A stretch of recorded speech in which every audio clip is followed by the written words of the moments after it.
But first, while we were away, the Adelaide Writers' Festival imploded, and many of our country's supposedly top writers aligned themselves with a radical activist, Randa Abdel Fattah, who made her Facebook cover picture the paraglider terrorists who committed the October 7 atrocities.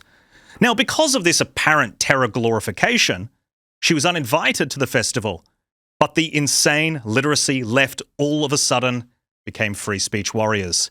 Here is Randa explaining why she posted the photo and why she uses the term prison break, which is quite interesting. The other bit of social media activity that seems to be appearing time and time again in some of the coverage of you in parts of the media, and that is a post or an illustration of a paraglider with a Palestinian flag that you shared on Facebook. When and why did you share that? So I shared that was a meme that was going around on sort of late 7 October, early 8 October, and I shared it.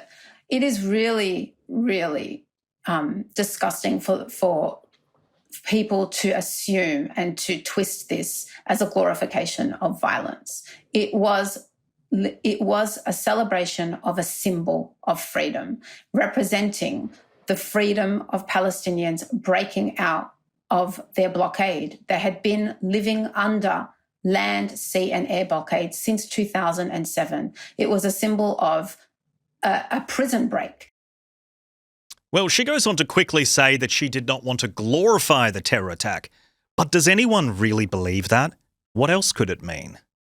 The festival's then director, Louise Adler, was so angry about Randa being uninvited that she gave this interview. Louise Adler, welcome to 7:30. Thank you for having me. Adelaide Writers' Week has now been cancelled for 2026. Did it have to come to this? I think unfortunately it did. It proved to be untenable. I think when we look back on this history, we will see a masterclass in poor governance, an act of cultural vandalism, a moment when 180 writers said we will not support censorship, we will not support the denigration of one particular writer. Cancel culture. That's funny, because that is exactly the kind of culture that Adler ran at the festival.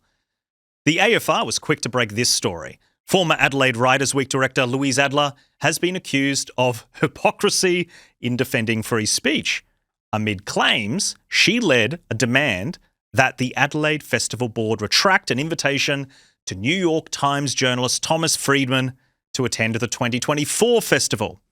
That's right, a prominent Jew who said things Adler didn't like was cancelled by Adler. And there's more. Randa Abdel Fattah was one of the academics who pushed for the cancel culture. Live by the sword of cancel culture, and you will die by it. Well, joining me to discuss this and much more is broadcaster Kel Richards and the co-host of the JJ podcast, Jamie Johnston. Well, Jamie, let's start with you. Welcome to the show for the first time. Thank you very much for having me. And I'm excited to be here. Set as well. I know, I'm very comfortable with this setup. It feels very podcast. Well, it's I'm sure there's a lot of people vibe. Be very happy to hear that. Now, let's get into the Writers' Festival, because this was extraordinary, and I was very sad that the show wasn't on while this was all breaking, because it was so fascinating. And it's just this example of the left actually cancelled itself into oblivion. You said it so well in your editorial, because I was speaking to my husband about this earlier, and I said it's almost as though the left don't have a mirror.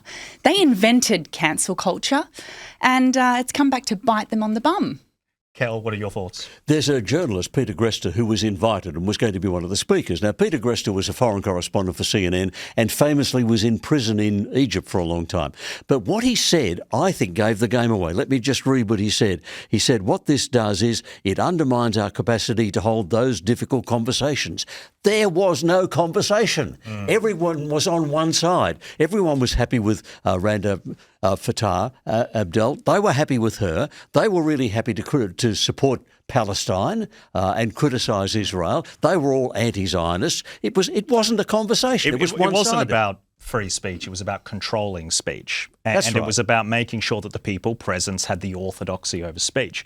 And that's where I think that they get into trouble from a point of longevity, because it just becomes an echo chamber. I think it's important to note as well, many of those who did write in and say, oh, well, listen, if she can't be in it, we won't be in it, made the point of saying, but we don't necessarily support her views, we support free speech. Yeah. And I thought, oh, okay, Yeah.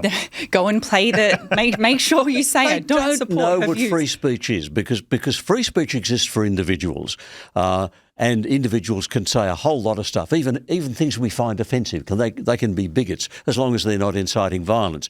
But for institutions, for organisations that receive public funding, as does the Adelaide Writers' Festival, it is different. Yeah. They have a responsibility then to the public. Mate, you've hit the nail on the head, because it's taxpayer funded, and she's posting photos of the paragliders that are slaughtering people. And what's your line? And I do know if it was on the other side of the political spectrum, if it was someone on the far right that was glorifying acts of violence committed by that ideology, they would be out of there so fast. Yep. But let's move on, because staying on themes of Australia's left eating itself, it was with great pleasure that I read this in the Sydney Morning Herald.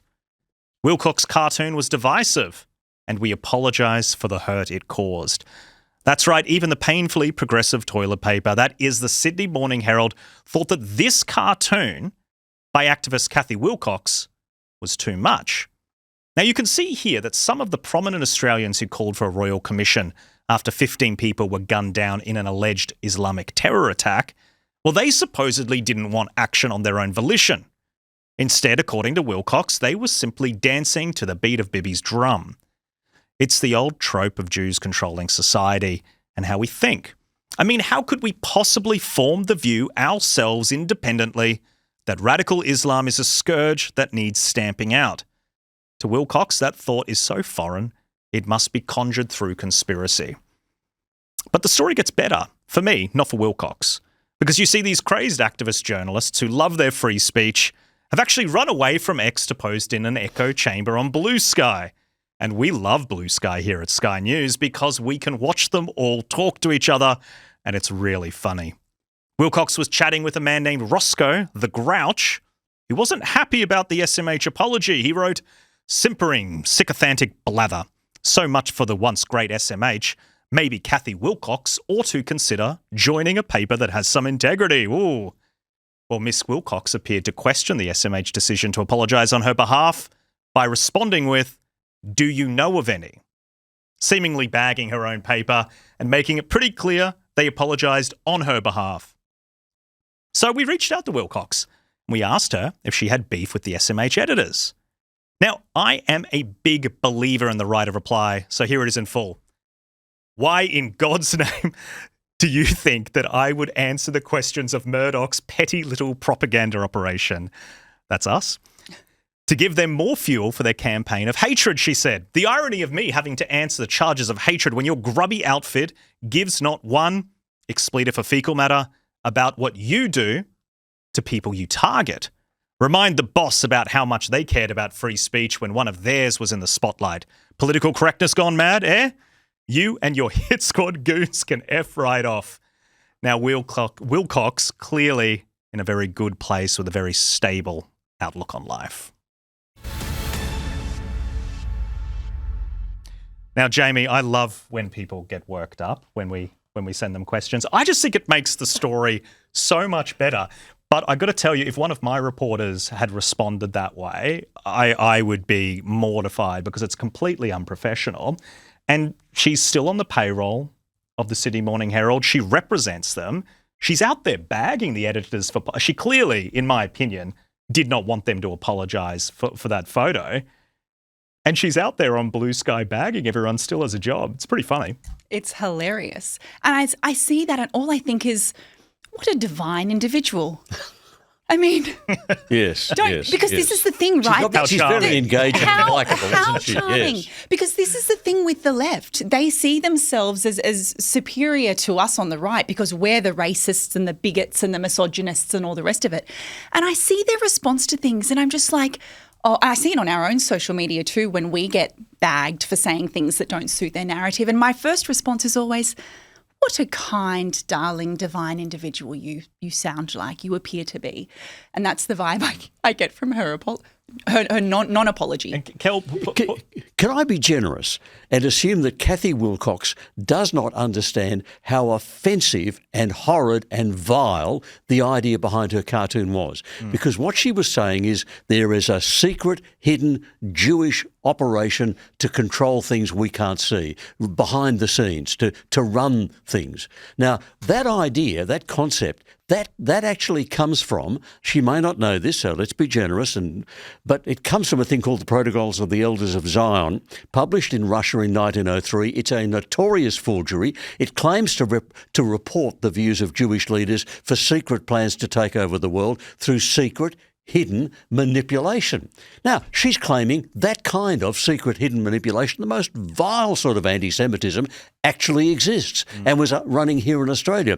I have to be generous and say, Kathy, you really haven't thought through where this is coming from or the idea that it expresses. So let's say she's basically a nice person who has somehow unintentionally trodden into the vilest, most wicked, most evil sort of anti-Semitism there is. So she does not understand where she is standing. She is standing in the poo, if I was going to... She'd probably use another word. Can I just say she probably would? But she is really standing deep in the poo. I paraphrase it. There's rules on what we can say. And she is sinking deeper and deeper because she won't acknowledge that playing the game of there is a secret Jewish hidden conspiracy to run the world is exceptionally evil. To expand on that, I think you're 100% right and really well said, particularly with the history of where it all originated and how it's been used historically. But to go down that logical path of thinking, you have to honestly believe that a royal commission is disproportionate to what happened. Because I look at it and I just think, well, it's obviously what needs to. I don't need somebody to tell. I was advocating for it on every platform that I've got responsibility for. No one's calling me up and telling me that. I looked at the facts and the fact that 15 people and a young girl had been gunned down and murdered. And you didn't have to be a filthy Zionist, as they say, to come to that conclusion. Here. That's exactly right. And I think we might have a problem with radical Islam. She mocked it. I mean, when you see above that picture of the people she lists, from sporting stars to former Labor ministers, I mean, she includes the dog. Yeah, as though as you say, it's some big conspiracy, as though everyone's in on this Zionist, even the dog. And it's pretending to be grassroots. That's the nature of the cartoon. You'll remember the cartoon where all these people were carrying a slab of turf with grass on it, which was obviously AstroTurf, not really grassroots movement at all. And it's so celebrated as well by people. The Sydney Morning Herald got a lot of backlash from its own constituency, for lack of a better word, its own audience. Which is generally left-leaning as well. Which is what happened to a bit of humanity? Why would people not want a royal commission? Correct. Yep. What's the negative of doing it? Yes, the argument against it does not exist. It did for 25 days because our Prime Minister advanced it vigorously for 25 days and then it suddenly evaporated. Don't you love how he had that press conference pretending that he was always advocating? And it was the fastest that it's ever happened in our history. That was when I was thinking about it. I was thinking, you see. That was top quality gaslighting. Amazing. But let's move on because, as you can see, a big theme in tonight's show is free speech, and we can laugh at the crazy lefties finally suffering from their own rules of engagement. But speech is important, and they have a right to express themselves, and we have the right to explain why they are utterly misinformed. Now, it doesn't have to be so scary to disagree, but our political leaders do not seem to understand the beauty of debate. This hate speech legislation is dangerous, and so is the quality of intellect from those pushing it on Australians. Now, here is our Home Affairs Minister, Tony Burke, on why he won't say the words radical Islam.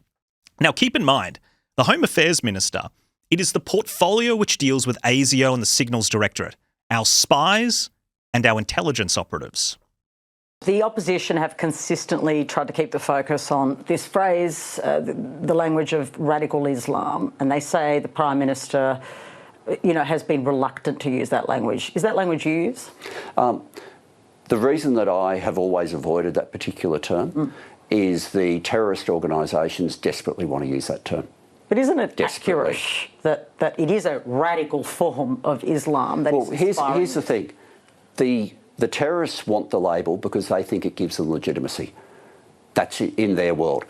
I don't, and that's why I've always been reluctant to use it.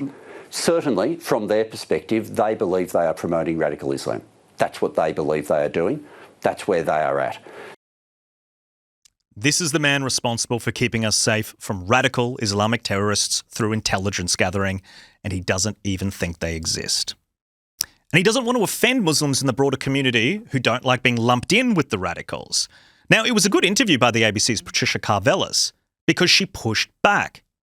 Now, setting laws aside, language and truth are important. And if you can't name the problem, how on earth can you solve it? And this is the problem with the hate speech legislation.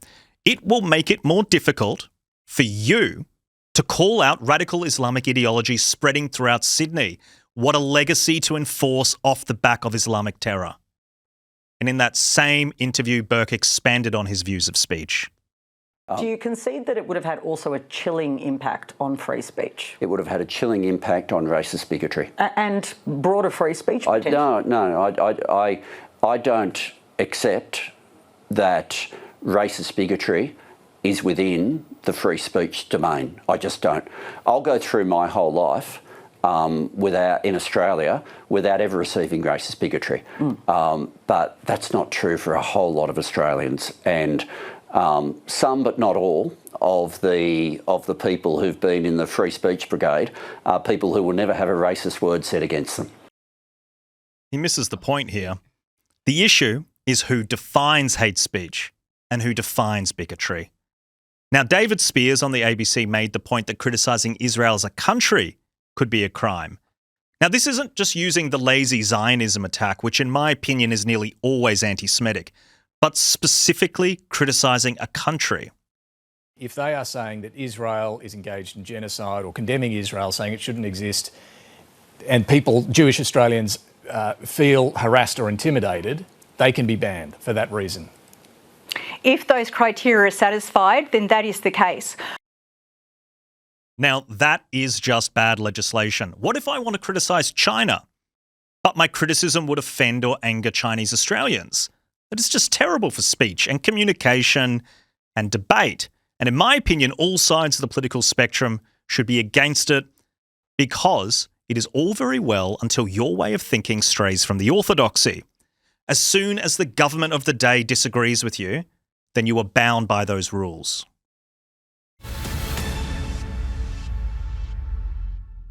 Okay, some fairly complex and wordy subject matter with the legislation. But I think the thing that was really interesting to me is you've got this figurehead politically, Tony Burke, and he has responsibility over the spy agencies, and these are the people that had massive failures as well, by the way. Massive failures. They vetted this bloke who allegedly did this attack. I hate that I have to say that, but I do. And they cleared him, and he was allowed to go and have a gun. The man with the ministry responsible of reforming this and making sure that something like this never happens again, he doesn't want to say the words radical Islam. The absurdity of that he doesn't understand. He says he won't say radical Islam because that's what they call themselves. Does that mean he can't ever say the words neo-Nazi because that's what they call themselves? I mean, that argument as a logical argument is just stupid. Yeah. The whole issue is this is exceptionally badly drafted legislation because it's based on hate.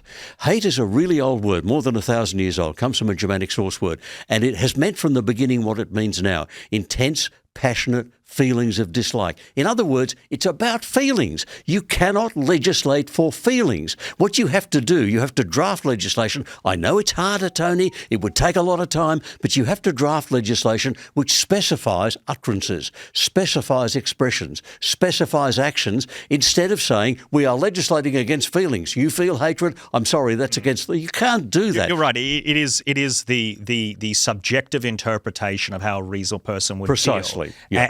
And then even having like the reasonable person tests, you know, societal perception changes over time and it shifts. And so what you've got as a bedrock of legislation could be in 10 years' time very different because the reasonable person test has shifted. I mean, one thing that's interesting with this debate, though, Jamie, and I'd love to get your thoughts on this, I actually want people like Kathy Wilcox to express themselves. One, because I do like to debate those ideas. But I think the way that we tackle, and the way that both of you have tackled her cartoon and why it was so appalling and also just false and a bit asinine, we wouldn't be able to do that. And those ideas I still think exist and they still permeate. If she is given the opportunity to have her say, I can explain why it was kind of dumb. Yes. And I don't mind that back and forward. That's what bothers me about the second part of the clip that you played, where he specifically gets asked about concerns with free speech. And he says, no, it will stop racist bigotry. And goes on to say that those that are free speech warriors, I suppose they've never received any racist bigotry in their life. Well, I can show you a message that I got from a lovely member of the public just last week who called me nothing but an uneducated white bogan because, God forbid, I must have a different opinion than them. And I thought, well, being called a white bogan, or Tony Armstrong that wants to call us white dogs or white supremacists, I'm sorry. And you is that not racist bigotry that has been aimed at us? Of course it's racist. George Brandis made the same point when he was the Attorney General, and he was trying to get rid of 18C from the Racial Discrimination Act. And he said free speech includes allowing bigots to speak. So there are limits for free speech, defamation, a whole bunch of things like that, yes, that we can all agree on. Those are normal, but within that range, the bigots can speak, anyone can speak, and we can say they're wrong. That's your point, and you're right. Well, some more example. We'll move because we've got some examples to go through exactly what you're talking about. The ABC has launched what I can already tell is going to be my favourite show ever. Tony Armstrong has been given an Indigenous activism comedy show called Always Was Tonight, where he attacks white people for being white and calls people racist and airs unchallenged claims like this. By the way, did you know that no member of the First Fleet was recorded as having been infected by smallpox? Makes you wonder, how did the locals get infected by it in the first place? Unless, as some experts have argued, it was deliberately introduced to decimate a population who colonists have described as primitive and barbaric, which would have been a deliberate use of biological warfare, leading to a genocide. But don't let that ruin your barbecue. But of course, nothing beats the segment where someone dressed up as the Indigenous creator god, the Rainbow Serpent, and Tony proceeded to interview this woman in a snake costume for more than 3 minutes straight. Am I detecting a bit of a lisp? What lisp? I'm the creator of all existence. This is how society's supposed to sound. Well, that's, of course, my mistake. How has the cost of living affected you, Rainbow? Oh, don't get me started, Tony. It's been expensive for everyone, even serpents. I've had to access my superannuation early for some new fangs. What happened? Oh, too much sugar, Tony. Too much sugar in my sodas. Now, Jamie, I could watch that all day. Me too, but I mean, I feel like I'm losing brain cells. Yeah, look, it's a comedy show, but let's be honest. It's a 30-minute opinion piece on a publicly funded broadcaster. The thrust of the program was, let's change the date of Australia Day. They know, every survey shows a vast majority of Australians want Australia Day to remain on January 26. So basically they sat down and said, we know what our viewers want. Let's really stick it up our viewers. They pay for us. We'll take your money and then we'll tell you things that really offend you and are against what you believe. That's what they're doing. So it's just part of the bigger problem of the ABC is taking our money and playing merry hell with it. Mm-hmm. And there needs to be a way to pull the ABC into line sooner or later. How? We don't know, but sooner or later it's got to happen. But the important question for me is, what do we think of Rainbow Snake as a segment? And Kel, would you be interested in doing something a little bit similar? Well, I have to say, why are we got a comedy segment about a pagan myth? It's not true. There never was a rainbow serpent. There isn't now. Now, I do know that multi-million-dollar gold mines can be cancelled on the basis of pagan myths, but it's a pagan myth.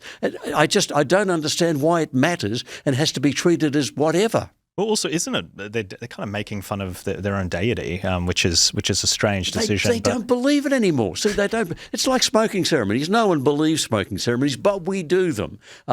So they're doing stuff. They're no longer pagans. They're part of Western civilization because they have the good fortune to live in Australia with all the advantages of Western civilization. They don't believe that pagan stuff, but they still do it. That's the contradiction. Yeah.